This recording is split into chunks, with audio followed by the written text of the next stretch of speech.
même dossier c'est problématique. mais c'est laissé à la chauffeur bi mu soxal doomu Amadou Ba bi. mu soxal le jeune Mbacké. waaw pourquoi ñoom ñu bañal leen ko moom ñu nangul ko. tout le monde peut penser que voilà peut-être qu'il y a un avocat proche du pouvoir bu nekk ci dossier bi moo tax ñu yombal ko même si c'est pas le cas waaw. donc xalaat la boo xam ne day ubbeeku. nekk am si perception ça pousse les gens à réfléchir à la réflexion. am si kii xalaatu boppam. waaw. alors Ayoba dañuy wéyal li nga xam ni moo di waxtaan wi war ko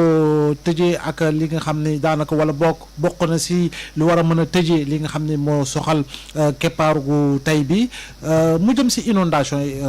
Ayoba gis nañ ko dëgg-dëgg ba léegi am na dëkk yu am ndox te bu ñu nee dëkk yu am ndox amaana y a des écoles qui ne seront pas épargnées alors que nous sommes à quelques jours véritablement de l'ouverture des classes. Je rappelle que le corps enseignant, l'administration le 5 octobre la ñuy ubbi xale yi le 8 octobre la ñuy tijji est-ce que tey sa Silema ak ca Mboro wala feneen foo gis am na l'école yoo xam ne tey jii ñu ngi si biir ndox ak naka la ñu war a mën a def pour que xale yi balaay boobee ñu war a mën a dugg si école yoo xam ne ndox amu fa ñax amu fa waaye ñu pomper ko ndax yooyu nga xam ne daanaka mooy seen dëkkuwaay. waaw je pense que autorités yi nga xamante ni ñoo nekk ci gouvernement notamment le ministre de l'éducation jamono yële defoon na ay visites ci école yi nga xamante ni tey jii ñoom ñoo nekk sous emprise de l'eau am na décision bi nga xamante ni jëloon na ko moom Moustapha Guirassy muy école yi nga xamante ni dañoo nekk foofu ñu reloger li nga xamante ni mooy élèves yi nga xamante ni dañoo war a jàngee foofu ba keroog état bi di génne ndox mi ba pare defaraat école yi ba ñu mën cee jàngee je pense que mooy solution bi nga xamante ni tey jii mën nañ koo jël ci dëkk yu bari yoo xamante ni peut-être école ya fa nekk soit déplacé nañ ci population yi nga xamante ni ndox mi dafa nangu seen kër soit ndox mi ci boppam dem na ba nangu école yi wala mu endommagé li nga xamante ni tey jii mooy infrastructure ba fa nekk ba jàng fa sax dootul wóorati. Je pense que c'est au ministère de l'éducation de prendre ces décisions là et que defoon na déclaration wax ni la solution mooy ñu jël élèves yooyu nga xamante ni ñoo nekk ci école yooyu nga xamante ni seen école yi mënuñu ko utiliser ñu jël leen yóbbu leen ci yeneen i école inscrire leen foofu ñu jàng en attendant ñu trouver la solution. Ci d'un autre côté nag y a le ministre de l'hydraulique boo xamante ni mooy Cheikh Tidiane Dièye. Je pense qu'il n'a pas eu de répit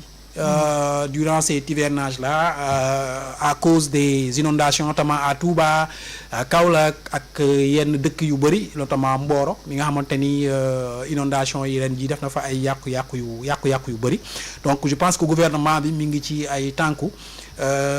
daal di soulager les populations yi nga xamante ni ñoo nekk ci boor boobu rentrée scolaire bi nag dina tardé ci yenn boor yi comme d'habitude bu ñu tollee ci waxtu wi nga xam ne nawet bi def na ay dégâts yu bëri ci yenn écoles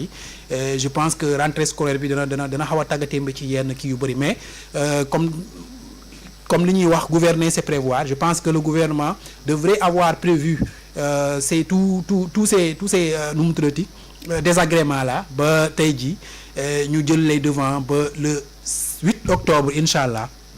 élèves yu ëpp Sénégal en tout cas bu fekkee du yëpp ñoo mën a def rentrée scolaire élèves yu ëpp Sénégal en tout cas ñu def seen rentrée scolaire de manière tranquille ba balaa octobre bi di jeex l'ensemble des élèves yi nga xamante ne tey jii ñoo nekk au Sénégal ñu mën a def seen rentrée scolaire de manière convenable donc une cartographie peut-être des inondations s'impose pour ñu xam yan gox ñoo soxla assistance ci wàllu woowu bu fekkee dañuy def ay abris provisoires en attendant de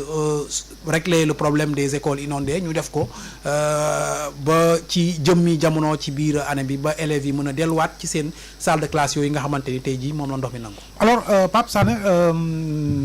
est-ce que tey jii xalaat nga ni war nañu jël ay matukaay yu gën a mën a accélérer le processus pour ndaw yi di waaj a dugg fii nga xam ne mooy ubbite l'école.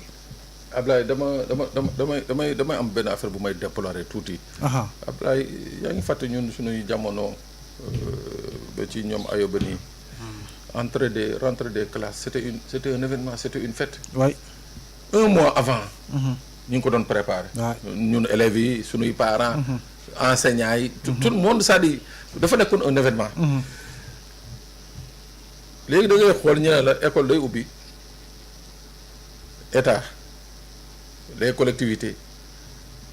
la nga xam ne moom nañu warloo ak élèves yi ak parents d'élèves yi mooy maanaam un cadre adéquat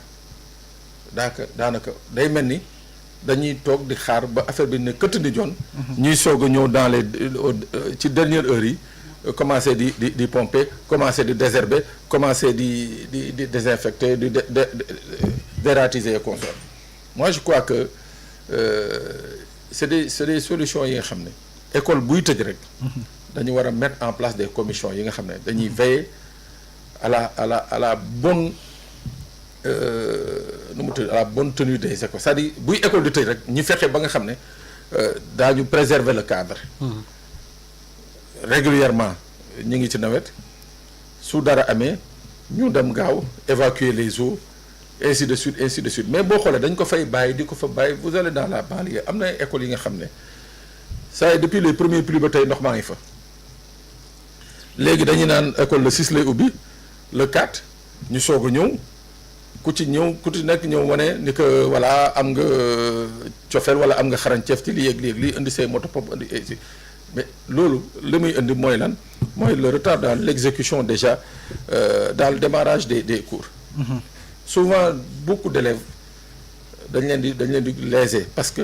daañu perdre 1 mois 2 mois. ok ci li nga xam ne mooy le démarrage des cours. Moi je crois que war nañu mën a gën a ñoŋal l'ouverture des classes ba nga xam ne. même bu dee 100% des écoles ne peuvent pas démarrer le même jour. Mais au moins 90% des écoles. nekk dans des conditions yi nga xam ne buñ ne école ubbi na daañu mën a démarrer le reste ñu xool nañuy fexee ba. def entretien bi parce que aussi il y a les histoires des inondations il y a également l'histoire des occupations par les sinistrés de certaines écoles donc yooyu yëpp dafay nekk ay faits yi nga xam ne waratuñu toog di xaar ba école ubbi ñu naan dañuy yónni police wala gendarmerie pour ñu déloger ay sinistrés et consorts alors que xam nañu que la vocation de l'école justement c'est justement pour ces potages là yaakaar naa li ma jàpp daal mooy que état dafa war a gën a investir dans l'école quoi fexe ba école bi nekkaat un cadre de vie bi nga xam ne xale yi dañuy yàkkamti dellu école parents yi dañuy yàkkamti école ubbi enseignants yi yàkkamti tamit école ubbi pour qu'ils puissent se retrouver autour de l'essentiel. Alors collectif des résidents de la Sicap Dieuppeul dama koy fàttali ñoom itam dajaloo nañu ci ab kuréel goo xam ne xeex pour véritablement l'amélioration de leur cadre de vie bokk na ci itam Ayoba école bii nga xam ne moo Dakar moo taqaloog Walfadjri daanaka muy école Derklé xaw ma école Dieuppeul ñoom tam bokk na ci seen plateforme parce que wax nañ ko école bi ay toits yu toj la ay murs yu damm la daanaka te amul gardien boo xam ne dina mën a assurer la sécurité donc ak li nga xam ne mooy cadre boo xam ne du cadre bu approprié pour véritablement ndawu commune bi ak yeneen communes yu jege yoo xam ne seen doom fi la ñuy jàngee pour ñu véritablement ñu war cee mën a jël matukaay te véritablement ñu ngi solliciter ñëpp sax pour jàppale si li nga xam mooy activités yi nga xam ñu ngi koy mën a alors Pape Ayoba jàpp naa ne lu ñu desee ci simili daanaka barewul ak li nga xam moo di li jiitu journal bi moo di page publicitaire yeeg yu demee noonu waaye dafa am loo xam ne ñu koy jeexale si question boo xam ne xëy na ubbi la pour mën ko yeggali altine incha allahu moo di ay manifestations yu ñuy annoncé Ayoba ay kuréel da ngay jékki saa ñu dégg nga kuréel bi ñu ne ñoo lànk kuréel bële xaw ma et cetera est-ce que dëgg lu ñuy lancer comme argument lu taxaw la pour véritablement mën a woote si li nga xam ne moo di yëngu-yëngu yu ñu fas yéene. bon xam nga bon dañ nekk aussi ci dëkku démocratie. ay kuréel yi nga xamante ni tudd nga leen fi léegi je pense que am nañ droit. def déclaration de manifestation. dem manifester comme ni ko waa rappel à l'ordre defee bi passé je pense.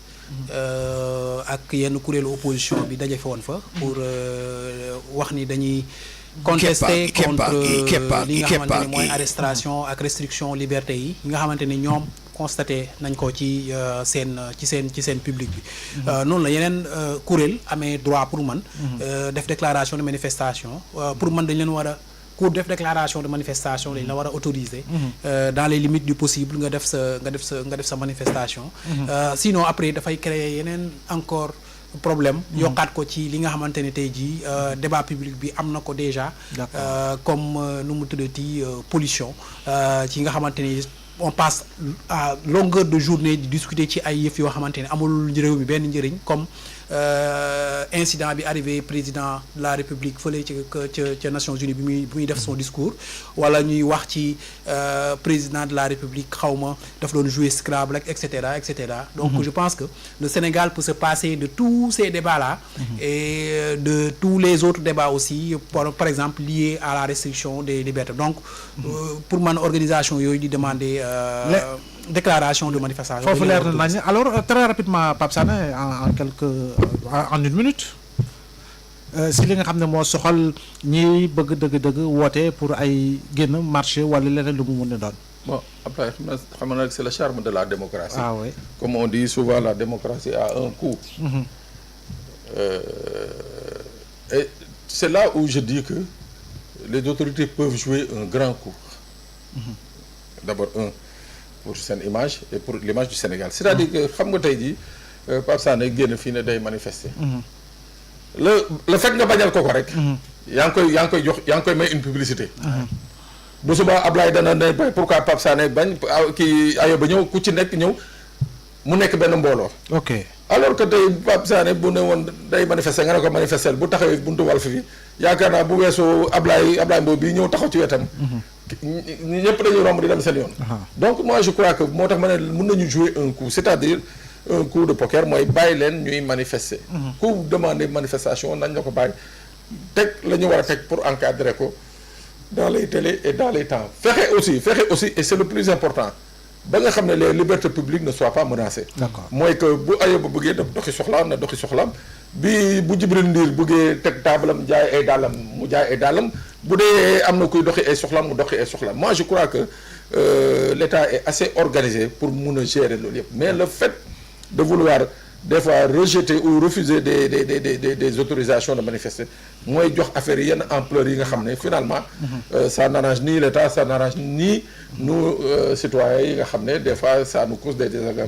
désagréments. alors Pape dafa mel ni mayo golfeur nga dóor de yaa ngi New York de. waaw ah. kii la kii baseball bi la moom ah. non damay baseball quoi. da ngay baseball di golf. golf lépp. waaw Ayoba moom mi ngi dóor mayo waa ASC Silma. waaw ñu koy jaajëfal moom Ayoba Faye ñu ngi koy siyaar ba dina jaajëfal Pape Sané jaajëfal ñi nga xam ni ñooñu doon topp si la bande FM 99.0 mais également sur le